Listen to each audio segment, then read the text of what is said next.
الصلاة خير من النوم. الصلاة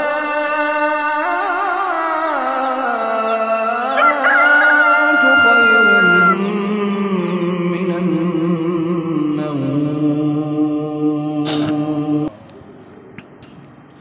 Alhamdulillah wassalatu wassalamu ala Rasulillah wa ala alihi wa sahbihi wa mawalah wa la hawla wa la quwata illa billahi wa ba'du. Alhamdulillah, segala puja dan puji hanya milik Allah subhanahu wa ta'ala. Di siang hari ini kembali kita bisa duduk untuk bertalabul ilmi di Masjid Nidaul Ilmi setelah hampir 2 pekan kita libur karena ada hal, dan siang ini kita akan mulai lagi kajian kita setiap Rabu siang, dan pembahasan di siang hari ini kita akan membahas tentang ciri-ciri seorang muslim yang baik. Ma'asyiral muslimat yang dimuliakan Allah subhanahu wa ta'ala,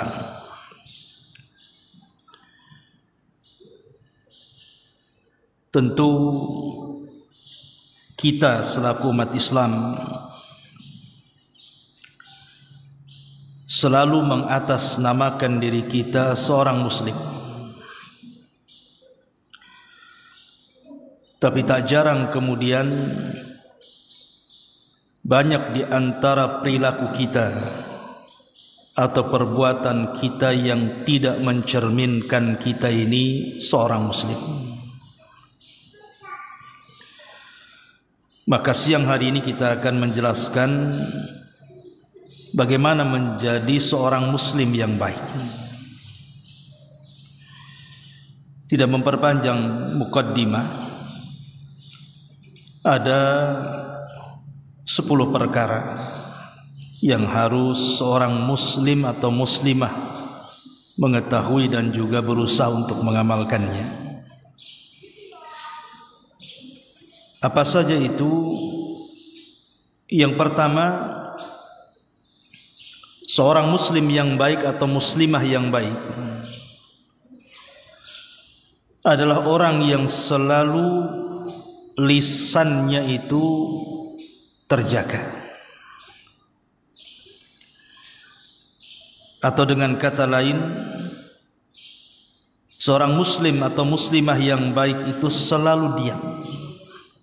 Kalaupun hendak bicara, maka bicaranya pasti yang baik, santun dan benar. Karena pembicaraan manusia itu terbagi menjadi 4 perkara. Pertama, ada yang kalau bicara itu isinya dosa 100%. Seperti dalam bicara dia ghibah, namimah, membicarakan orang, mencaci maki orang, dan begitu seterusnya. Yang kedua, ada orang yang bicara itu 100% penuh dengan pahala. Mungkin mengajak orang kepada kebaikan, berdakwah, berzikir, membaca Quran, dan begitu seterusnya. Tetapi ada pembicaraan orang itu tercampur. Terkadang isinya madarat, terkadang isinya manfaat. Terkadang isinya dosa, terkadang isinya pahala. Tapi ada juga pembicaraan orang itu yang tidak mengandung padanya madarat dan juga manfaat. Ia tidak mengandung dosa, ia tidak mengandung pahala. Tentu kalau memang pembicaraan kita ini 100% dosa, maka sebaiknya diam daripada bicara. Jadi kalau seandainya pembicaraan kita itu isinya ghibah, isinya namimah, isinya mengadu domba, menghina, mencaci, memaki, merendahkan dan begitu seterusnya, maka sebaiknya diam, itu lebih selamat. Sebaliknya, kalau memang isinya adalah 100 pahala, 100% pahala, 100% kebaikan, maka sebaiknya bicara. Adapun kalau seandainya di dalamnya tidak ada manfaat dan juga tidak ada madarat, maka sebaiknya ditinggalkan. Karena terkadang kita ini membicarakan sesuatu walaupun tidak ada dosa dan pahala di dalamnya, terkadang bisa mengarah kepada perbuatan dosa. Karena orang bicara itu terkadang sadar, terkadang tidak. Adapun yang jelas-jelas terkandung padanya dosa dan juga pahala, maka pilihlah yang ada pahalanya dan tinggalkan yang ada dosanya.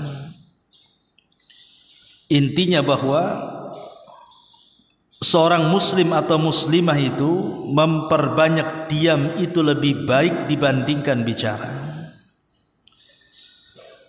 Karena Nabi SAW bersabda, "Man kana yu'minu billahi wal yaumil akhir falyakul khairan aw liyasmut." Barang siapa yang beriman kepada Allah dan hari akhir, bicaralah dengan bicara yang baik atau santun, kalau tidak bisa maka diam.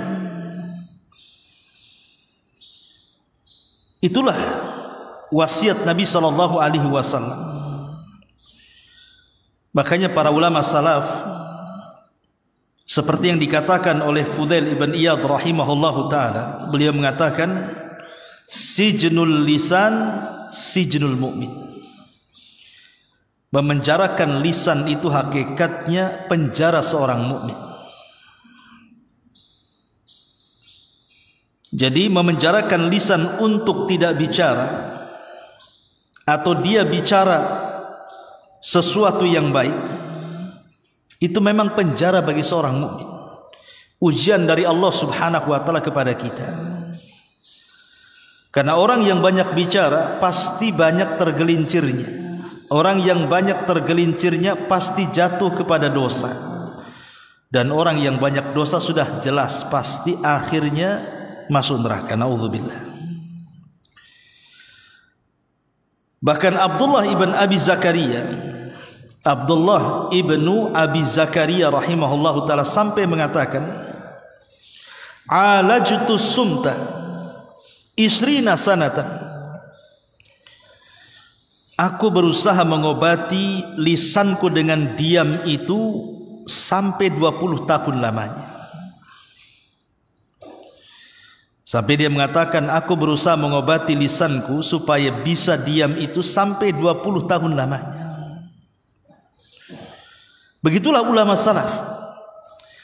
Kenapa dia sampai mengatakan bahwa aku berusaha mengobati lisanku untuk diam selama 20 tahun? Karena mereka paham, terkadang hanya satu ucapan yang kita lontarkan tanpa kita sadar, rupanya itu membuat murka Allah Subhanahu wa taala. Sadar ataupun tidak, justru itu pula yang memasukkan kita ke dalam neraka.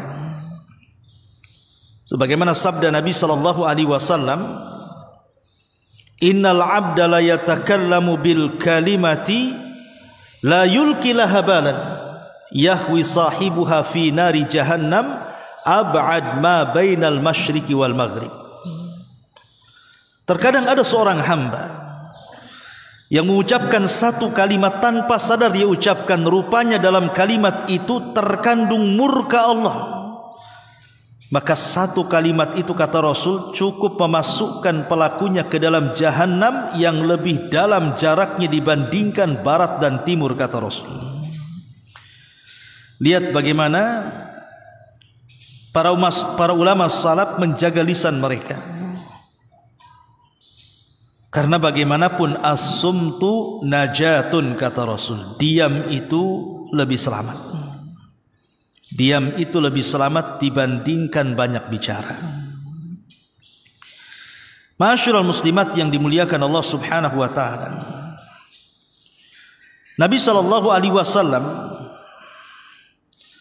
sampai mengatakan, al-muslimu man salimal muslimuna, al-muslimu man salimal muslimuna min yadihi wa lisani. Jadi seorang muslim itu, kata Rasul, ketika muslim-muslim yang lainnya selamat dari lisan dan juga dari perbuatannya. Artinya kalau seandainya seseorang itu tersakiti dengan lisan kita, berarti orang tidak selamat dengan lisan kita. Berarti dia dipertanyakan keislamannya. Karena seorang muslim itu, muslim yang lainnya selamat dari lisan kita. Makanya ini hati-hati. Sekali lagi Bu, hati-hati. Terkadang hidup di masyarakat ini, orang tidak bisa menjaga lisan. Tidak suka dengan orang, terkadang mencaci, memaki. Tidak suka dengan tetangga, terkadang menggibah dan juga menghina. Terkadang tidak suka dengan orang, bisa tidak tahan lisannya, akhirnya mengucapkan kata-kata yang menjungkirkan dunianya dari akhiratnya. Ma'asyiral muslimat yang dimuliakan Allah Subhanahu wa taala, maka menjaga lisan ini adalah ciri yang pertama dari ciri seorang muslim atau muslimah yang baik. Bicara yang santun, kalau tidak bisa maka diam. Ini yang pertama. Yang kedua, ciri seorang muslim dan muslimah yang baik adalah dia berakhlak dengan akhlakul karimah. Berakhlak dengan akhlakul karimah. Ibu-ibu yang dimuliakan Allah Subhanahu wa taala, akhlak ini ada seagung-agungnya perkara yang bisa mendekatkan kita kepada Allah. Bahkan lebih agung dibandingkan salat sunnah, lebih agung dibandingkan puasa sunnah, dan lebih agung dibandingkan sedekah-sedekah sunnah. Nabi SAW sampai mengatakan, innal mu'min la yudriku bi husni khuluqihi darajatas saimil qa'im. Terkadang seorang mukmin dia akan mendapatkan derajat yang paling tinggi di sorga itu melebihi orang yang berpuasa atau yang salat malam. Dengan cara apa? Dengan cara berakhlak dengan akhlak yang baik. Subhanallah. Jadi ada sorga itu tidak bisa dicapai dengan rajinnya salat malam kita. Ada sorga itu yang tidak bisa dicapai dengan rajinnya puasa sunnah kita.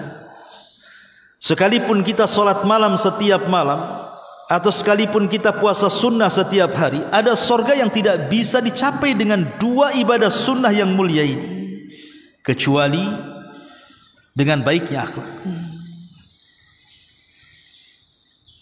Contoh umpamanya, ada seorang ibu kalau malam tidak pernah meninggalkan sholat malam. Kalau siang tidak pernah meninggalkan puasa sunnah, baik puasa mutlak ataupun puasa-puasa sunnah yang sudah ditetapkan, seperti Senin Kamis, Ayyamul Bid, puasa Daud atau yang lainnya. Tetapi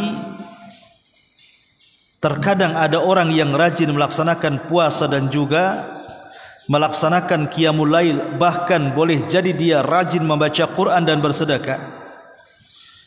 Dia tidak bisa menjaga akhlaknya. Ketika dia tidak bisa menjaga akhlaknya, maka puasa sunnahnya, solat malamnya, sedekahnya, kebaikan dan kebajikannya itu belum tentu memasukkan ia ke dalam surga. Padahal dia rajin ibadah, kalau dia tinggalkan akhlak dalam kehidupannya. Lihat sebuah hadis Nabi SAW. Dari Abu Hurairah radhiyallahu an, ketika ada seseorang bertanya kepada Nabi sallallahu alaihi wasallam, "Rasul, ada seorang ibu yang tidak pernah meninggalkan puasa sunnah, bahkan tidak pernah meninggalkan qiyamul lail, bahkan tidak pernah meninggalkan sedekah dan kebaikan-kebaikan yang lainnya. Tapi ibu ini punya kekurangan, wahai Rasul." Kata Nabi SAW, apa kekurangannya? Maka sahabat mengatakan, walakin tu'dhi jiranaha bilisaniha. Tapi dia enggak punya akhlak, suka menyakiti tetangganya dengan lisannya. Maka Nabi SAW langsung mengatakan, la khaira fiha. Wanita itu tidak punya kebaikan, kata Rasul. Bal hiya min ahlin nar, bal hiya min ahlin nar. Wanita itu layak masuk neraka, wanita itu layak masuk neraka. Lihat, gara-gara tidak punya akhlak, buruk muamalah dengan tetangga, solat malamnya tidak menjamin masuk sorga, puasa sunnahnya tidak bisa menjamin masuk sorga, bahkan sedekah dan kebaikan-kebaikan yang lainnya pun tidak bisa menjamin dia masuk surga ketika akhlaknya tidak ada. Maka penting akhlak itu. Bahkan Nabi SAW sampai mengatakan, ma min syai'in athqal fi mizanil mu'min yaumal qiyamah min khuluqil hasan. Tidak ada sesuatu bagi seorang mukmin itu yang lebih memberatkan timbangan kelak pada hari kiamat melebihi baiknya akhlak. Sekalipun boleh jadi mungkin ibadah sunnahnya kurang, mungkin ibadah puasa ibu kurang, jarang puasa sunnah, atau mungkin boleh jadi ibu kurang solat malamnya, atau mungkin boleh jadi kurang sedekahnya, atau mungkin boleh jadi kurang baca Qur'annya, kurang berzikirnya, tapi ibu berusaha terus memperbaiki akhlaknya. Akhlak dengan suaminya, akhlak dengan orang tuanya, akhlak dengan anak-anaknya, akhlak dengan tetangganya, akhlak dengan sesama kaum muslimnya, bahkan akhlak kepada binatang sekalipun. Maka justru orang yang mempertahankan akhlak yang baik, walaupun dia kekurangan daripada salat sunnah, puasa sunnah, sedekah sunnah dan yang lainnya, tapi akhlak ini bisa menjadikan seseorang masuk ke dalam surga. Maka seorang muslim dan muslimah yang baik adalah orang yang senantiasa berusaha berakhlak. Seperti apa akhlak itu? Ya tentu kalau kita bicara tentang akhlak, bu akhlak itu luas. Kelembutan adalah akhlak, kedermawanan adalah akhlak, kebaikan adalah akhlak, mudah memaafkan adalah akhlak, kesabaran adalah akhlak, bahkan istiqomah adalah akhlak, keadilan adalah akhlak, kejujuran juga akhlak, bahkan al-wafa. Wafa itu artinya membalas kebaikan orang dengan kebaikan yang jauh lebih besar adalah akhlak. Seseorang yang amanah adalah akhlak. Seseorang yang lebih mendahulukan orang lain adalah akhlak. Seseorang yang penuh dengan rahmat kasih sayang adalah akhlak. Seseorang yang menjaga kehormatannya adalah akhlak. Seseorang yang tawadu, rendah hati adalah akhlak. Orang yang zuhud akhlak. Orang yang lapang dada adalah akhlak. Pemberani adalah akhlak. Ikhlas adalah akhlak. Macam-macam bentuk akhlak itu. Tetapi Al-Imam Ibn Taimiyah rahimahullahu ta'ala dalam fatwanya, dan juga dinukilkan oleh Al-Imam Ibnul Qayyim muridnya dalam kitabnya Madarijus Salikin, beliau mengatakan bahwa baiknya akhlak itu ada di 4 perkara. Jadi puncak baiknya akhlak seseorang itu ada di 4 perkara. Kalau ibu bisa melaksanakan 4 perkara ini, maka ibu di puncak akhlak. Pertama, as-sabru, sabar. Ibu bisa sabar. Sabar untuk tidak menyakiti orang, atau sabar ketika disakiti orang. Yang kedua, al-iffah, mampu menjaga kehormatan. Ibu bisa menjaga kehormatan ibu di hadapan manusia, menjaga kehormatan suami di hadapan manusia, menjaga kehormatan keluarga di hadapan manusia. Kemudian yang ketiga, asy-syaja'ah, keberanian. Berani menyampaikan yang benar, berani mengakui kesalahan, dan begitu seterusnya. Termasuk yang keempat, al-adlu, keadilan. Tidak suka dengan kezaliman, dia suka dengan keadilan. Maka orang yang bisa melakukan 4 perkara, kata Syekhul Islam Ibn Taimiyah dan juga Imam Ibnul Qayyim rahimahullahu ta'ala, dia bisa sabar, dia bisa menjaga kehormatan, dia pun pemberani dan juga menegakkan keadilan dan menjauhi kezaliman, maka dia berada di puncak akhlak yang tinggi. Ma'asyiral muslimat yang dimuliakan Allah subhanahu wa ta'ala, ini yang kedua. Seorang muslim dan muslimah yang baik adalah seseorang yang berusaha untuk menjaga akhlaknya. Yang ketiga, tidak suka dipuji. Tidak suka dipuji atau mencari pujian. Karena banyak di antara manusia ini, saya, ibu atau siapapun lah, terkadang kita ini suka dengan pujian orang, kan Bu? Siapa yang tidak suka dipuji? Karena tabiat manusia tidak suka dicela. Kalau bisa itu dia ingin disanjung, dipuja, dipuji, dielu-elukan, ditinggi-tinggikan, dimulia-muliakan, dan begitu seterusnya. Itu tabiat manusia. Tapi ketahuilah bahwa orang yang suka memuji dan orang yang dipuji itu dua-duanya berada di tingkat kebahayaan. Berbahaya, Bu. Baik ibu posisinya yang memuji atau ibu posisinya yang dipuji, dua-duanya bahaya. Pertama, orang yang memuji. Terkadang ada orang-orang yang memuji itu sampai kebablasan sehingga dia berdusta. Ya kan, Bu? Terkadang kita memuji orang karena kelebihan, melampaui batas, kebablasan mungkin bahasa kitanya. Terkadang ketika kita memuji ini, saking ingin menjilat orang yang kita puji, sampai berdusta dia. Naudzubillah. Ya. Ataupun sampai kepada tingkat riya. Mungkin dia ingin memuji atasannya, dia ingin memuji orang-orang yang dipandang menurut pandangannya. Terkadang sampai ke tingkat riya. Karena kita ingin dapat penilaian dari pujian kita kepada dia. Ataupun terkadang memuji ini bisa menjadikan seseorang munafik, Bu. Terkadang lain yang diucapkan, lain pula yang ada pada hati. Atau boleh jadi dia mengucapkan sesuatu yang tidak ada faktanya. Atau boleh jadi terkadang seseorang itu memuji dengan bahagianya, padahal dia tahu bahwa orang yang dipuji itu sebenarnya tidak layak untuk dipuji. Inilah bahaya orang memuji. Lah di sana ada juga bahaya orang yang dipuji. Seperti apa bahaya orang yang dipuji? Yang pertama, bisa saja karena pujian orang lain dia sombong. Bisa saja karena pujian orang lain dia ujub, dia takabur. Merasa bangga, merasa besar gitu kan, Bu. Terkadang habis dipuji cari cermin pula.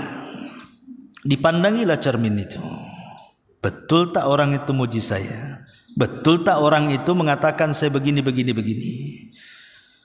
Jadi tumbuh akhirnya sombong ataupun ujub. Ataupun boleh jadi dia lupa diri. Lupa siapa dia. Dan ini bahaya. Makanya seorang muslim dan muslimah yang baik itu adalah orang yang senantiasa menjaga hatinya. Di mana seorang muslim dan muslimah yang baik itu tidak akan merubah hatinya. Maknanya baik dia dipuji ataupun dicela, sama saja hatinya. Anda mau mencela saya, ya hati saya seperti ini. Anda memuji saya, ya hati saya seperti ini. Tidak pernah berubah. Itulah seorang muslim dan muslimah yang baik. Jangan tergiur dengan pujian dan jangan terpengaruh dengan cacian. Jangan sampai hati kita tergiur dengan pujian atau tersakiti dengan cacian. Ucapan manusia anggaplah seperti debu yang berhembus di depan kita. Kal ghubar, seperti debu. Tidak pengaruh ucapan manusia itu, Bu. Manusia menggonggong seperti apa kepada ibu, hakikat ucapan itu tidak akan memadaratkan kita. Ucapan itu menjadi madarat kalau kita masukkan ke dalam hati, Bu. Ucapan manusia itu akan memadaratkan kita kalau ibu tampung di hati. Tapi kalau ibu tidak menampung ucapan manusia, baik berupa pujian atau celaan, bahasanya masuk dari telinga kanan keluar ke telinga kiri, atau boleh jadi mungkin masuk ke telinga kanan tidak sempat masuk ke telinga kiri karena mental, maka orang ini tidak akan terpengaruh dengan ucapan, baik ucapan itu dalam bentuk celaan atau pujian. Karena ingat, seorang muslim tidak akan berubah hatinya. Maka akhlak seorang muslim, jangan suka ingin dipuji. Jangan suka ingin dipuji. Karena siapa yang mencari pujian kemudian dia tidak dapat pujian, maka dia akan sakit hati. Contoh, Bu, ibu berbuat baik. Anggaplah sedekah. Seseorang bersedekah. Mungkin ibu sedekah ke tempat saya untuk pembangunan pesantren. Sedekah 1 juta dengan harapan saya memuji ibu. Ketika tiba-tiba saya tidak memuji, saya kira ibu akan sakit hati. Percuma saya sumbang 1 juta, Ustadz, tak ada tuh cerita-cerita ya, minimalnya terima kasih atau apa gitu kan. Kok diam saja? Padahal Aisyah radhiyallahu anha itu kalau dia berinfak, Bu, dia tidak mau mendengar ucapan terima kasih dari orang yang diberinya. Jadi kalau dia memberi itu langsung menutup pintu, Bu.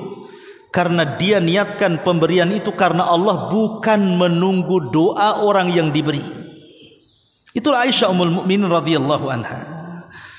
Maka akhlak seorang muslim dan muslimah yang baik adalah dia tidak suka dipuji. Nabi sallallahu alaihi wasallam dalam sebuah hadis mengatakan,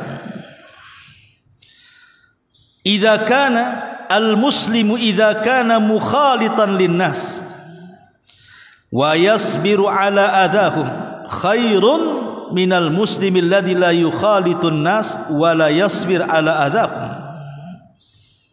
Seorang muslim apabila dia bersosial dengan manusia, bergaul dengan manusia, kemudian sabar dengan ujian manusia.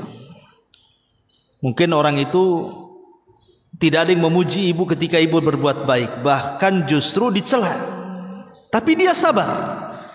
Itu jauh lebih baik, kata Rasul, dibandingkan seorang muslim yang hidup sendirian dan tidak pernah bersosialisasi dengan manusia.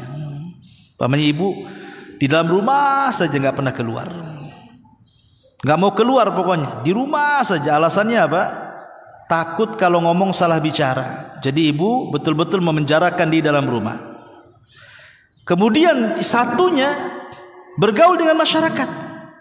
Ya, namanya masyarakat itu kadang-kadang ada yang baik lisannya, ada yang tidak baik, tapi dia sabar kepada yang tidak baik.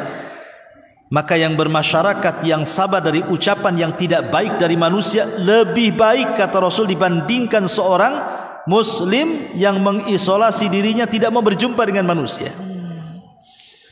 Karena sering saya ulang-ulang, ada manusia-manusia yang diciptakan itu, Bu, seperti keledai. Apa maksudnya seperti keledai? Disebutkan dalam surah Luqman. Ketika Allah Subhanahu wa taala menjelaskan tentang seburuk-buruk binatang, Allah Subhanahu wa taala menyebutkan adalah seburuk-buruk binatang, maksudnya suaranya ada sautul himar, ada suara keledai. Inna angkaral aswat la sautul hamir, kata Allah. Sesungguhnya seburuk-buruk suara adalah suara keledai. Karena suara keledai itu kalau dia bersuara apalagi di malam hari menunjukkan dia melihat syaitan, sama dengan suara anjing. Bagaimana Allah Subhanahu wa taala, Dia yang menciptakan keledai, Dia yang menciptakan suara keledai, Dia pula yang mengatakan seburuk-buruk suara keledai. Seolah-olah Allah ingin mengatakan ada manusia-manusia itu seperti keledai. Allah yang menciptakan manusia itu, Allah yang membuat manusia itu bicara, tapi ada juga Allah menciptakan manusia itu senantiasa buruk ucapannya. Lihat bagaimana Allah Subhanahu wa taala serupakan orang yang suka buruk bicaranya seperti keledai. Tapi jangan ibu bilang keledai kepada orang yang mungkin buruk bicaranya. Umpamanya ada tetangga itu ngomongnya nggak enak, nyelekitan, tiba-tiba ibu datang dan mengatakan, "Oh dasar keledai." Ya, jangan Bu. Ya, Quran itu maksudnya hanya memirip-miripkan bahwa orang yang buruk suaranya, artinya orang-orang yang tidak bisa menjaga lisannya, itu sama dengan keledai. Tapi bukan berarti ibu jangan mengkeledai-keledaikan orang yang buruk ucapannya, tidak. Allah yang mengatakan seperti keledai. Artinya kita anggap saja, biarin aja lah. Anggap aja seperti keledai. Yang itu Bu ya. Ini yang keempat. Ini yang ketiga. Yang keempat, di antara akhlak seorang muslim dan muslimah yang baik adalah seseorang yang lisannya senantiasa tersenyum. Seseorang yang lisannya itu senantiasa tabassum, tersenyum. Al-Imam At-Tirmidzi menyebutkan sebuah hadis dari Nabi sallallahu alaihi wasallam, anna an-nabiy sallallahu alaihi wasallam qala al-muslimu Nabi sallallahu alaihi wasallam mengatakan dari hadis Abdullah ibn Al-Harith ibn Hazm radhiyallahu an, kata Nabi Abdullah ibn Harith ibn Hazm radhiyallahu an, ma ra'aitu ahadan akthar tabassuman min Rasulillah sallallahu alaihi wasallam. Aku tidak pernah melihat seseorang, kata Abdullah ibn Harith ibn Hazm ini, seseorang yang paling banyak tersenyum melebihi Rasul. Aku tidak pernah melihat seseorang yang paling banyak tersenyumnya melebihi Nabi. Subhanallah. Jadi hidupnya Nabi itu untuk tersenyum, Bu. Bahkan dalam sebuah hadis yang lain dari Jari ibn Abdillah Al-Bajali radhiyallahu, dia mengatakan, ma hajabani Rasulullah sallallahu alaihi wasallam mundu aslamtu wala ra'ani illa dhahik. Kata Jari ibn Abdillah Al-Bajali, dia mengatakan, Nabi tidak pernah aku lihat kecuali dia senantiasa tersenyum dan tertawa. Artinya Rasul itu lisannya menunjukkan keindahan, karena senyum itu indah, Bu. Kadang-kadang ibu ucapannya sudah bagus, tertata, santun, tapi kalau kurang senyum, Bu, terkadang ibu dianggap sombong di masyarakat. Tapi kalau ibu sebelum bicara senyum, saat bicara senyum, setelah bicara senyum, maka senyum dalam pembicaraan itu menghiasi pembicaraan yang tadinya baik, santun, makin baik dan santun lagi. Karena itu menandakan akhlak. Lihat Nabi SAW dikisahkan oleh Aisyah radhiyallahu anha. Jadi satu hari Nabi sedang safar. Ketika sedang safar, Rasul kebetulan dengan Aisyah. Maka Rasul meminta pasukan untuk duluan, dan Rasul berjalan berdua dengan Aisyah di belakang. Tiba-tiba Nabi SAW bersama Aisyah kemudian melakukan perjanjian untuk melakukan lomba lari. Lah ketika itu Aisyah sedang kurus, Bu. Maka kemudian larilah Rasul dengan Aisyah. Rupanya yang menang Aisyah. Tapi setelah waktu berlalu, Aisyah pun kemudian sudah tidak kurus lagi. Dia gemuk. Ya, orang Arab kan gitu, Bu ya. Sampai sekarang gitu ya, kalau istrinya gemuk berarti memang suaminya baik katanya. Berarti suka ngasih makan. Ya Bu ya. Tapi kalau orang Batam beda. Ini kalau istrinya gemuk apa katanya? Tak pandai jaga badan katanya. Kan itu ya. Kalau orang Arab makin gemuk makin senang dia. Ya. Kalau orang Batam makin gemuk makin stres. Dibilang tak jaga badan. Jadi setelah Aisyah gemuk, kemudian Nabi SAW mengajak duel lomba lari lagi. Akhirnya lomba lari dah dua orang ini. Rasul menang karena Aisyah gemuk, susah larinya kan orang gemuk tuh. Lah ketika itu Nabi SAW tertawa kepada Aisyah dan mengatakan, lomba yang ini, kata Rasul SAW, ini sebagai balasan lomba yang dulu waktu kau kurus katanya. Rasul menang. Kira-kira ibu pernah lomba nggak lari sama suami itu? Kali-kali lomba lari lah sama suami ya. Ini Rasulullah SAW juga bercanda kan, tersenyum dia dengan Aisyah radhiyallahu anha. Ya. Kemudian juga dikisahkan dari Zaid ibn Arqam radhiyallahu an, ketika safar. Zaid ibn Arqam ini banyak masalah. Jadi ketika safar itu nampak gitu loh masalah di mukanya itu. Rasul melihat. Kan ibu bisa lah nampak kan, orang yang banyak utang dengan orang nggak punya utang kan nampak tuh dari mukanya, Bu. Atau orang yang banyak uang dengan orang yang nggak ada duit itu kan nampak juga jalannya tuh. Ya Rasul nampak nih Zaid ini nampaknya banyak masalah nih. Rasul ingin mencandai. Akhirnya Nabi SAW tiba-tiba mengejar Zaid ibn Arqam dalam safar itu, tiba-tiba menjewer kupingnya. Ya sontak aja kaget kan gitu. Siapa yang berani menjewer kuping saya katanya ketika dilirik turunnya Rasulullah. Dan tiba-tiba Nabi SAW tertawa, aku pun tersenyum. Ketika itu demi Allah aku tidak pernah senang seperti senangnya hari itu dijewer Nabi. Ya kan Bu? Ibu kok dijewer saya marah itu. Tapi sahabat dijewer Nabi senang dia. Jadi adalah sahabat bertanya kepada Zaid ibn Arqam ini dan mengatakan, ya Zaid, kenapa kau tersenyum? Apa yang dibisikkan Rasul kepadamu? Kata Zaid, tidak, Rasul tidak membisikkan, dia hanya menjewer kupingku saja. Tiba-tiba dia tersenyum, aku tertawa katanya. Lihat, Nabi SAW mengajarkan bagaimana supaya kita ini tertawa, karena Rasul mengatakan tabassumuka fi wajhi akhika laka sadaqah. Senyum kamu kepada saudaramu itu dianggap sedekah. Makanya sering saya katakan, ibu kalau suka senyum pasti manis Bu.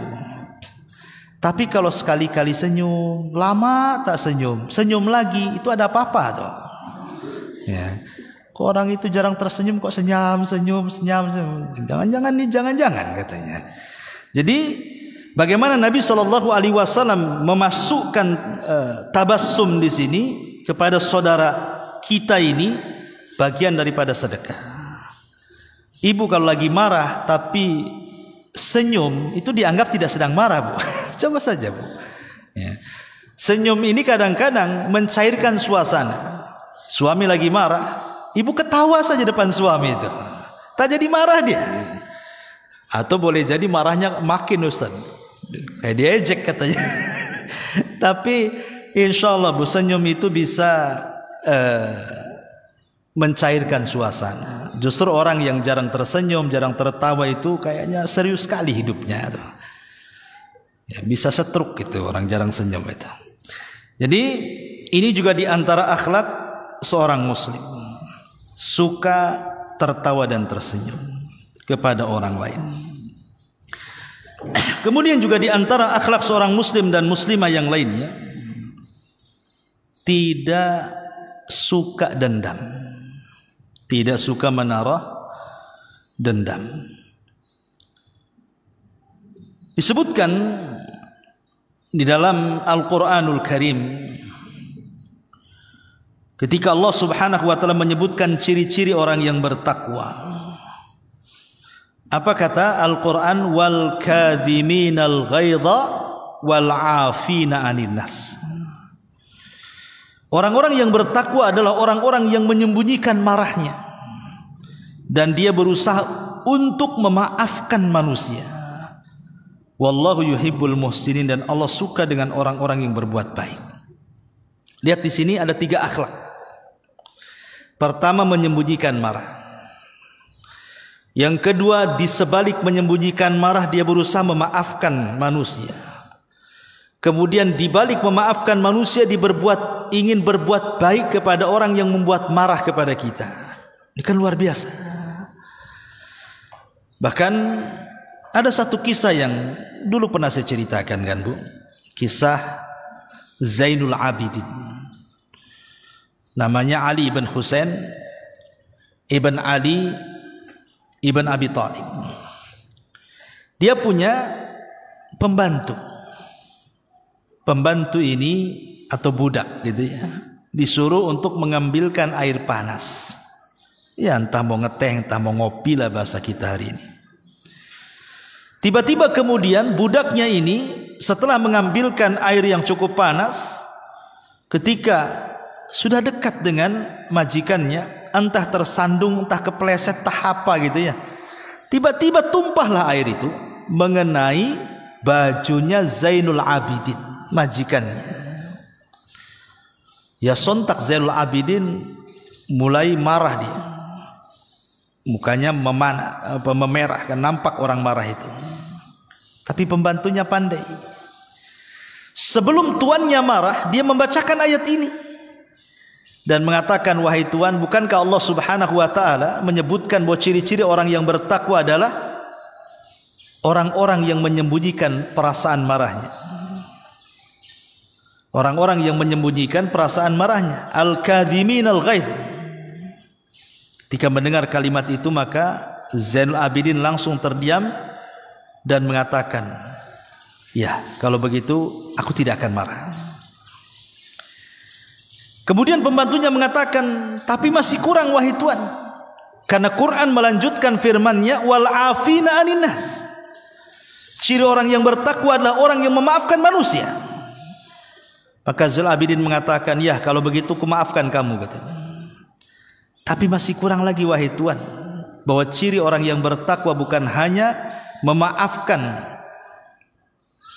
manusia, tetapi juga wallahu yuhibbul muhsinin. Allah suka dengan orang-orang yang berbuat baik. Kata Zainul Abidin, ya kalau begitu sudah ku merdekakan kamu, kamu merdeka karena wajah Allah Subhanahu wa ta'ala. Subhanallah. Ya. Jadi orang-orang yang berusaha untuk tidak pendendam, maka itu ciri seorang muslim dan muslimah yang baik. Kemudian juga ciri-ciri orang yang muslim, seorang muslim dan muslimah yang baik adalah suka membahagiakan orang lain, suka menghibur orang. Dan itu disebutkan dalam sebuah hadis ketika Nabi SAW ditanya atau bertanya kepada para sahabatnya, tahukah kalian amalan yang paling dicintai di sisi Allah Subhanahu wa ta'ala? Maka Rasul menyebutkan sururun tudkhiluhu ala qalbil muslim. Seseorang berusaha membahagiakan hati seorang muslim.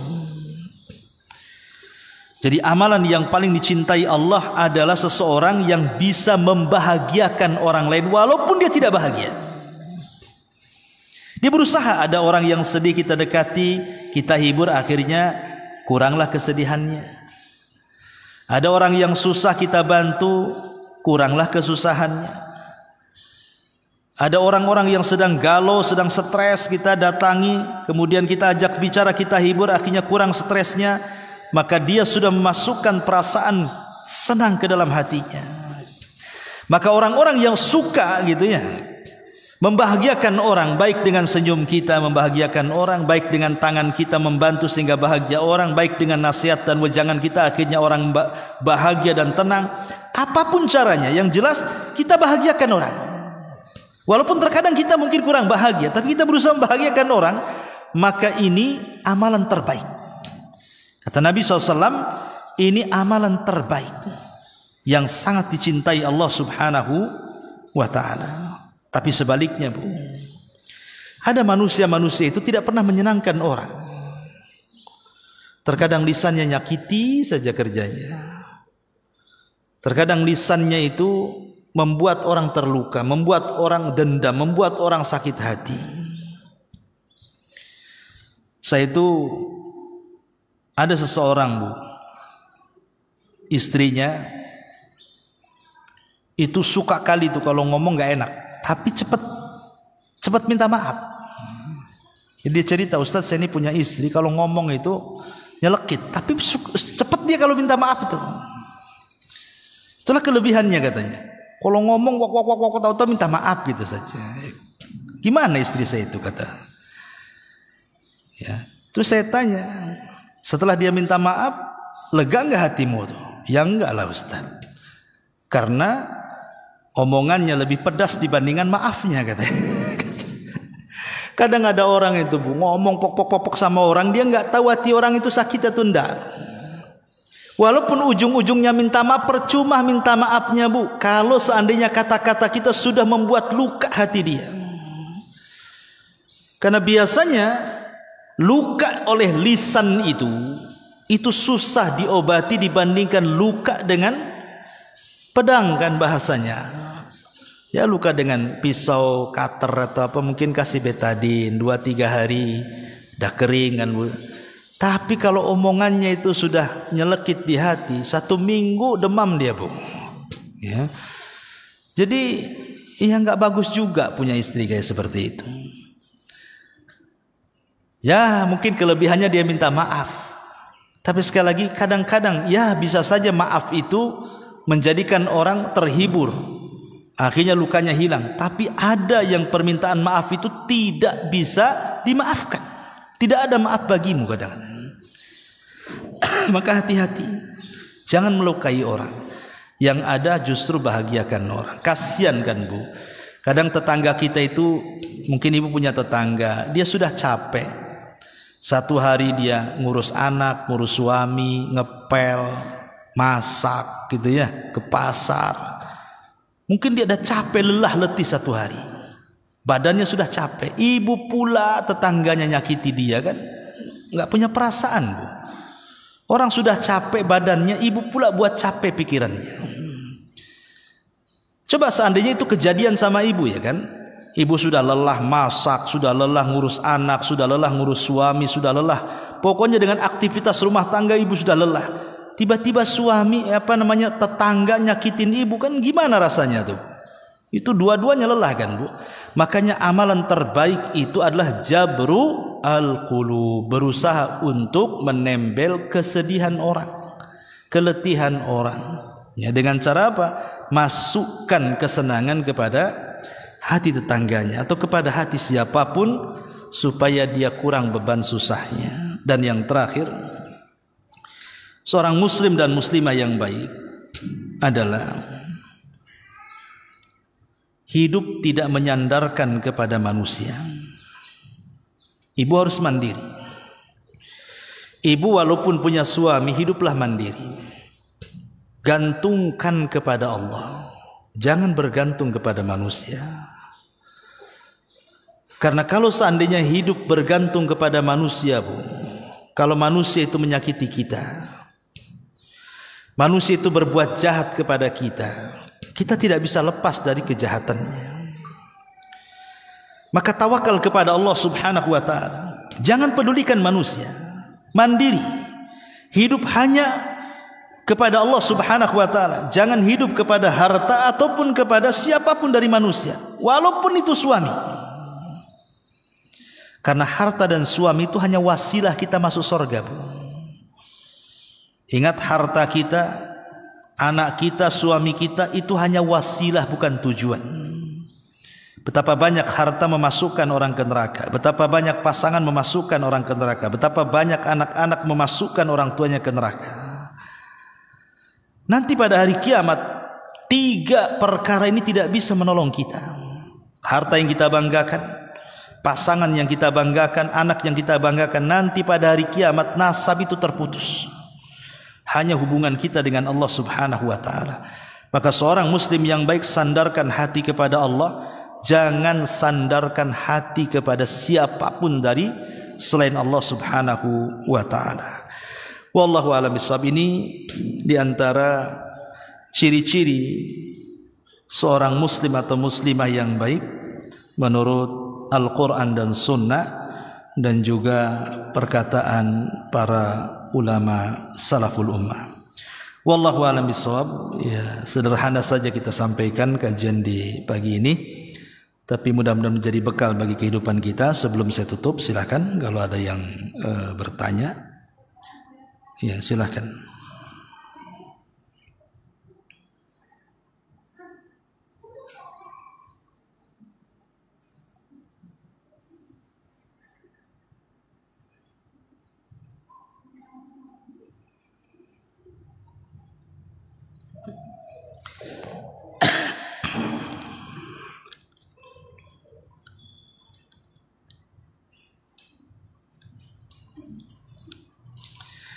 Assalamualaikum Ustaz. Waalaikumsalam. Bagaimana kalau suami kita yang suka memuji kita, istri, terus kadang suka melayang-layang perasaan ini? Apakah pujian suami terhadap istri termasuk nantinya buat kita ujub dan sombong? Ya, gini Bu ya. Kita kenal dalam dunia perdukunan Bu, itu disebut sihir. Dunia perdukunan itu kan yang paling parah adalah dunia sihir. Sihir itu ada 2 Bu. Ada sihir yang tercela dan ada sihir yang terpuji. Sihir yang tercela dan ada sihir yang terpuji. Adapun sihir yang tercela, itulah sihirnya dukun-dukun. Pakai kemenyan, kadang pakai darah najis, darah haid, pakai buhul-buhul, tangkal-tangkal dan yang semacamnya, dan kerjasama dengan syaitan. Itu sihir tercela. Tapi ada sihir yang terpuji. Ada sihir yang terpuji. Itulah yang disebut dengan sihir kalam, sihir ucapan, sihir ucapan dan sihir pendengaran. Nah, salah satu sihir ucapan yang terpuji adalah ketika seorang suami memuji istri. Betapa banyak istri itu tersihir dengan suaminya. 40 tahun ibu bersuami tidak pernah dipuji. Setelah usia 40 atau 50 tahun tiba-tiba suami memuji, kira-kira tersihir enggak? Tersihirlah. Tumben suami saya ini 40 tahun aku menjadi istri dia, tak pernah dia muji saya. Ngaji di mana tuh katanya? Siapa gurunya tuh? Kok tiba-tiba kerasukan? Apa salah makan obat? Nah gitu kadang-kadang kan Bu ya. Kadang ibu bengong, ya kayak tadi ibu suka melayang perasaannya itu. Wajar itu sihir Bu. Suami kalau memuji ibu kemudian ibu melayang-melayang, itu ibu terkena sihir tuh. Karena Rasul yang mengatakan, inna minal bayani lasihr. Terkadang dari ucapan-ucapan manusia itu bisa menyihir orang, seperti seorang penceramah. Kadang-kadang menyihir orang Bu. Ada seorang penceramah itu suruh sedekah-sedekah semua. Bahkan dipalak pula dalam sedekahnya itu. Kamu harus nyerahkan sekian, kamu harus. Dia bisa tersihir Bu, kayak hipnotis. Kadang-kadang ucapan manusia itu membuat orang tersihir. Atau ucapan seorang suami kepada istri itu terkadang tersihir dari mendengar pujian-pujian tadi. Lah ini sihir. Kalau suami ke istri ya itu baik ya. Ibu terkena sihir gitu ya.